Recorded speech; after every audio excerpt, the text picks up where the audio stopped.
Hi friends, welcome to my channel. ಎಲ್ಲರೂ ಚೆನ್ನಾಗಿದ್ದೀರ ಅಂತ ಭಾವಿಸ್ತೀನಿ.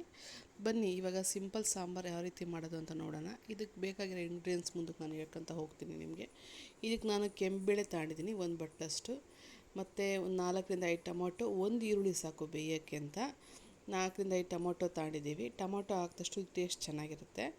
ಬೇರೆ ಇನ್ನೇನು ತರಕಾರಿ ಅವಶ್ಯಕತೆ ಇರಲ್ಲ, ಬರೀ ಟೊಮೊಟೊ ಬೇಳೆ ಸಾಂಬಾರು ಅಷ್ಟೇ ಇದು 4ರಿಂದ 5 ಟೊಮೊಟೊ ಸಣ್ಣ ಕಟ್ ಮಾಡಿದ್ದೀನಿ. ಕೆಂಪು ಬೇಳೆ ಅಂತ ತೊಳೆದ್ಬಿಟ್ಟು ಫಸ್ಟು, ಆಮೇಲೆ ನೀರು ಹಾಕ್ಕೊಂಡು ನಿಮ್ಗೆ ಎಷ್ಟು ಬೇಕೋ ಅಷ್ಟು ಬೇಯ ತಕ್ಕನ ನೀರು ಹಾಕಿ ಟೊಮೊಟೊ ಈರುಳ್ಳಿ ಕಟ್ ಮಾಡಬೇಕು. ಇದಕ್ಕೊಂದು ಅರ್ಧ ಟೀ ಸ್ಪೂನಷ್ಟು ಅರಿಶಿನ ಪುಡಿ ಹಾಕಬೇಕು, ಮತ್ತು ಸ್ವಲ್ಪ ರುಚಿಗೆ ತಕ್ಕಷ್ಟು ಉಪ್ಪು ಹಾಕಬೇಕು. ಆಮೇಲೆ ಒಂದು ಟೀ ಸ್ಪೂನಷ್ಟು ಎಣ್ಣೆ ಹಾಕಿ, ಉಪ್ಪಿಂದು ವೀಡಿಯೋ ಕ್ಲಿಪ್ ಮಿಸ್ ಆಗಿದೆ, ನಿಮ್ಮ ಟೇಸ್ಟಿಗೆ ಅನುಸಾರವಾಗಿ ಸ್ವಲ್ಪ ಉಪ್ಪು ಹಾಕಿ ಮುಂದಕ್ಕೆ ಬೇಕಾದ್ರೆ ನಾವು ಉಪ್ಪು ಇದಕ್ಕೆ ಹಾಕೋಬೋದು. ಇವಾಗ ಕುಕ್ಕರ್ಗೆ ಇಟ್ಬಿಟ್ಟು ನಾವು ಗ್ಯಾಸ್ ಸ್ಟವ್ ಹಚ್ಚಿ ಲಿಡ್ ಕ್ಲೋಸ್ ಮಾಡಬೇಕು. ಇದು ಭಾಳ ಬೇಗ ಆಗುವಂಥ ಸಾಂಬಾರು ಇದು. ನಿಮಗೆ ಇದು ಒಂದು ವಿಷಲ್ ಹೊಡೆದ್ರೆ ಸಾಕಾಗುತ್ತೆ ಕುಕ್ಕರು. ಇವಾಗ ನೋಡಿ, ಗ್ಯಾಸ್ ಹಚ್ಬಿಟ್ಟು ಲಿಡ್ ಕ್ಲೋಸ್ ಮಾಡಿಬಿಡಿ. ನಿಮಗೆ ಇದಕ್ಕೇನು ಮಿಕ್ಸಿ ಬೇಕು ಅನ್ನೋ ಅವಶ್ಯಕತೆ ಏನಿಲ್ಲ. ಬ್ಯಾಚುಲರ್ಸ್ ಕೂಡ ಆರಾಮಾಗಿ ಈ ಸಾಂಬಾರನ್ನ ಮಾಡ್ಕೋಬೋದು. ಅನ್ನಕ್ಕಾದ್ರೂ ಮಾಡ್ಬೋದು. ನಾನು ಇದನ್ನು ಇಡ್ಲಿಗೋಸ್ಕರ ಮಾಡ್ತಾಯಿದ್ದೀನಿ. ನೀವು ಅನ್ನಕ್ಕೆ ಬೇಕಾದರೂ ಕೂಡ ಈ ಸಾಂಬಾರನ್ನ ಮಾಡ್ಕೋಬೋದು. ಈ ಒಗ್ಗರಣೆಗೆ ಏನು ಬೇಕು ಅಂತ ನೋಡೋಣ ಬನ್ನಿ. ಫಸ್ಟೇ ತೋರಿಸ್ದಂಗೆ ಮೆಣಸಿನ್ಕಾಯಿ 3ರಿಂದ 4 ಹಸಿ ಮೆಣಸಿನ್ಕಾಯಿ, 2 ಈರುಳ್ಳಿ, ಸ್ವಲ್ಪ ತೆಂಗಿನಕಾಯಿ ತುರಿದಿಟ್ಕೋಬೇಕು ಈ ರೀತಿ. ಆಮೇಲೆ ಸ್ವಲ್ಪ ಕೊತ್ತಂಬರಿ ಸೊಪ್ಪು ಕೂಡ ಸಣ್ಣದಾಗಿ ಹಚ್ಚಿಟ್ಕೋಬೇಕು ನಾವಿಲ್ಲಿ. ಹಚ್ಚಿಟ್ಟಿವ ನೋಡಿ. ಒಗ್ಗರಣೆಗೆ ಈರುಳ್ಳಿ ಮತ್ತು 1-2 ಒಣಮೆಣ್ಸಿನ್ಕಾಯಿ ತಗೊಂಡಿದ್ದೀನಿ, ಕೊಬ್ಬರಿ ತುರಿದಿಟ್ಟಿದ್ದೀನಿ, ಮತ್ತು ಕೊತ್ತಂಬರಿ ಸೊಪ್ಪು ಹಚ್ಕೊಂಡಿದ್ದೀನಿ. ನಾನು ವಿಷಲ್ ಹೊಡಿಸೋಷ್ಟಕ್ಕೆ ನೋಡಿ, ಒಂದು ವಿಷಲ್ ಸಾಕಿದ್ದಕ್ಕೆ ಜಾಸ್ತಿ ಹೊಡಿಯೋ ಅವಶ್ಯಕತೆ ಇಲ್ಲ. ಒಂದು ವಿಷಲ್ ಆದ ತಕ್ಷಣ ಕೆಳಗೆ ಇಳಿಸ್ಬಿಟ್ಟು ಕುಕ್ಕರ್ ವಿಷಲ್ ಆರೋವರೆಗೂ ವೆಯ್ಟ್ ಮಾಡಿ.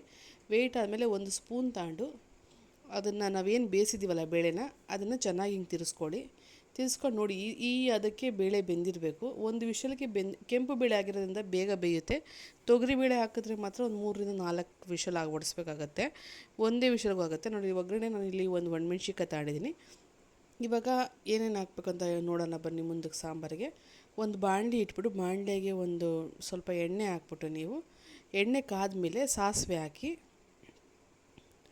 ಸಾಸಿವೆ ಚಿಟಿಪಿಟಿ ಅಂತ ಸಿಡಿದಾಗ ಸ್ವಲ್ಪ ಒಗ್ಗರಣೆಗೆ ನಾವಿಲ್ಲಿ ಹಿಂಗೆ ಹಾಕ್ತಿದ್ದೀನಿ ನೋಡಿ. ನಾನು ಇಲ್ಲಿ ಹಿಂಗೆ ಹಾಕ್ತಾಯಿದ್ದೀನಿ ಸ್ವಲ್ಪ ಒಗ್ಗರಣೆಗೆ. ಇದೆಲ್ಲ ಪ್ರೊಸೀಜರ್ ಗ್ಯಾಸ್ ಸ್ಟವ್ನ ಸಿಮ್ ಮಾಡ್ಕೊಳ್ಳಿ. ಅದಾದಮೇಲೆ ಹಸಿಮೆಣ್ಸಿನ್ಕಾಯಿ ಏನು 2 ಕಟ್ ಮಾಡ್ತೀವಲ್ಲ ಅದು ಹಾಕಬೇಕು, ಈರುಳ್ಳಿ ಹಾಕಬೇಕು, ಮತ್ತು 2 ಬ್ಯಾಡಗಿ ಮೆಣ್ಸಿನ್ಕಾಯಿ ತಗೊಂಡಿದ್ದೀನಲ್ಲ ಅದು ಕೂಡ ಹಾಕಿಬಿಟ್ಟು ಸಿಮ್ಮಲ್ಲಿ ಇಟ್ಕೊಂಡು ನಾವು ಈರುಳ್ಳಿನ ಚೆನ್ನಾಗಿ ಫ್ರೈ ಮಾಡ್ಕೋಬೇಕಿಲ್ಲಿ. ಜಾಸ್ತಿ ಏನು ಬ್ರೌನ್ ಮಾಡೋಂಥ ಅವಶ್ಯಕತೆ ಇಲ್ಲ, ಸ್ವಲ್ಪ ರೆಡ್ಡಿಶ್ ಕನ್ವರ್ಟ್ ಆದರೆ ಸಾಕಾಗುತ್ತೆ ಈರುಳ್ಳಿ. ಇಲ್ಲಿ ನಾನು 4-5 ಹೆಸರು ಬೆಳ್ಳುಳ್ಳಿ ಜಜ್ಜಿದ್ದೀನಿ, ತಗೊಂಡಿದ್ದೀನಿ. ಟೇಸ್ಟ್ ಮಾತ್ರ ತುಂಬ ಚೆನ್ನಾಗಿರುತ್ತೆ, ಅದಕ್ಕೆ ಬೆಳ್ಳುಳ್ಳಿ ಕೂಡ ಹಾಕಿದ್ದೀನಿ ಇಲ್ಲಿ. ಇದನ್ನು ಕೂಡ ನಾವು ಚೆನ್ನಾಗಿ ಮಿಕ್ಸ್ ಮಾಡ್ಕೋಬೇಕು ಇದರೊಳಗೆ. ಒಗ್ಗರಣೆಗೆ ಸಿಮ್ಮಾಗೆ ಇಟ್ಕೊಳ್ಳಿ ನೀವು ಗ್ಯಾಸ್ ಸ್ಟವ್ನ.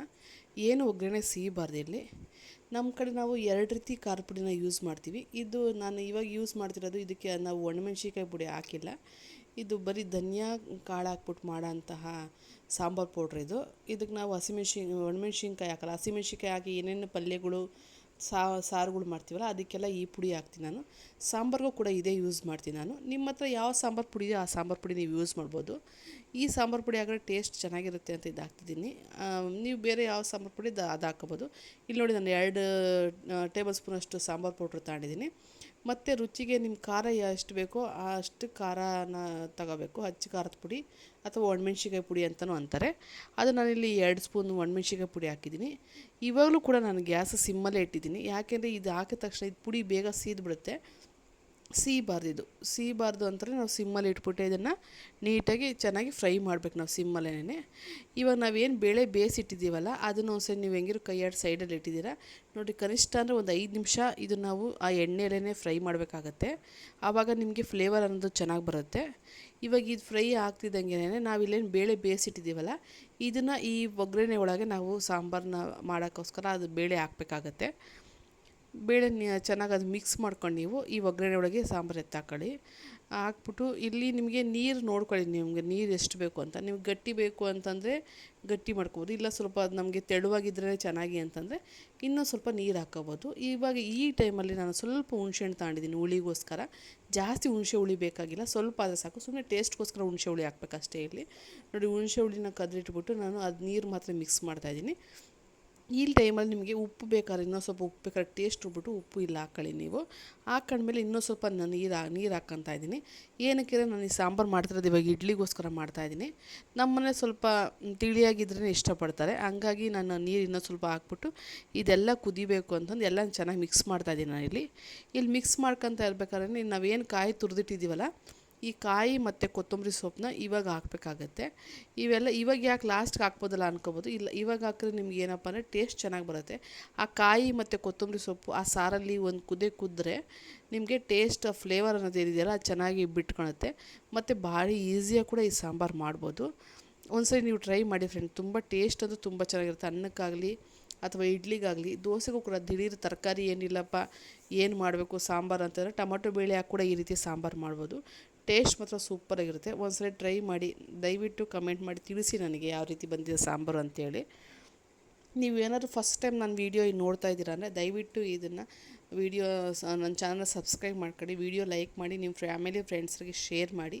ಸಾರು ಮಾತ್ರ ತುಂಬ ಟೇಸ್ಟ್ ಇರುತ್ತೆ. ಇವಾಗ ಇದನ್ನು ಚೆನ್ನಾಗಿ ನಾವು ಅದನ್ನು ಕೂಡ ಮಿಕ್ಸ್ ಮಾಡ್ಕೋಬೇಕೆಲ್ಲನೂ. ಏನು ಕಾಯಿ ತುರಿ ಕೊತ್ತಂಬರಿ ಸೊಪ್ಪು ಹಚ್ಚಿದ್ದೀವಲ್ಲ ಇದನ್ನು ಮಿಕ್ಸ್ ಮಾಡಬೇಕು. ಮಿಕ್ಸ್ ಮಾಡಿ ಇದೆಲ್ಲ ಒಂದು ಕುದಿಬೇಕು. ಒಂದು ಕುದ್ದ ಮೇಲೆ ನಿಮಗೆ ಅದು ಚೆನ್ನಾಗಿ ಫ್ಲೇವರೆಲ್ಲ ಬಿಡುತ್ತೆ. ಆವಾಗ ನೀವು ಗ್ಯಾಸ್ ಸ್ಟವ್ ಆಫ್ ಮಾಡ್ಬೋದು. Thank you for watching friends. ದಯವಿಟ್ಟು ನನ್ನ ಚಾನಲ್ ಸಬ್ಸ್ಕ್ರೈಬ್ ಮಾಡ್ಕೊಳ್ಳಿ.